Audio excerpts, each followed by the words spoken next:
بسم اللہ الرحمن الرحیم۔ محترم ناظرین، السلام علیکم۔ حضرت داؤد علیہ السلام کے زمانے میں ایک نادرہ و بے نوا خاتون تھی۔ اس کے پاس جو بھی بہت رقم تھی اس سے خون یا روئی وغیرہ خریدتی تھی اور اسے کاٹ کر اس کی ہڈیاں بناتی، پھر انہیں انتہائی سادگی سے اپنے اور اپنے بچوں کے اخراجات پورے کرتی تھی۔ ایک دن وہ سود کھا کر اس کی ہڈیاں بنا کر بازار میں بیچنے کے لیے سر پر رکھی جا رہی تھی کہ اچانک تیزی سے ایک کوا آیا اور ایک ہڈی اٹھا کر لے گیا۔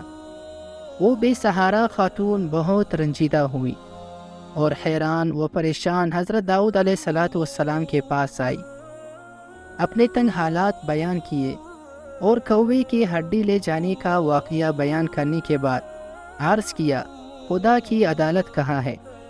حضرت داؤد علیہ السلام نے فرمایا، ادھر بیٹھ جاؤ تاکہ تمہارے بارے میں فیصلہ کرو۔ ایک طرف یہ واقعہ پیش آیا اور دوسری طرف یہ ہوا کہ کچھ لوگ کشتی کے ذریعے دریا عبور کر رہے تھے۔ ان کی کشتی میں سوراخ ہو گیا اور پانی داخل ہو جانے سے کشتی کے ڈوبنے کا خطرہ تھا۔ ان لوگوں نے نظر مانی کہ اگر اس خطرے سے نجات مل گئی تو 1000 دینار کسی فقیر کو دیں گے۔ اللہ تعالیٰ نے ان پر لطف و کرم کیا اور اس کوے کی ڈیوٹی لگائی کہ اس خاتون کی ہڈی اٹھا کر کشتی میں لا پھینکے۔ کوے نے ایسا ہی کیا۔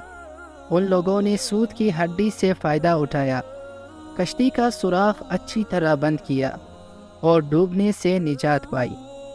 جب وہ لوگ ساحل پر پہنچ گئے تو اپنی نظر ادا کرنے کے لیے سیدھے حضرت داؤد علیہ السلام کی خدمت میں حاضر ہوئے اور 1000 دینار حضرت کی خدمت میں پیش کرتے ہوئے اپنے دریا سے نجات پانے کا پورا واقعہ تفصیل کے ساتھ سنایا۔ حضرت داؤد علیہ السلام نے اس خاتون کے سامنے خدا کی حکمت و عدالت بیان کی اور وہ 1000 دینار اسے دے دیے۔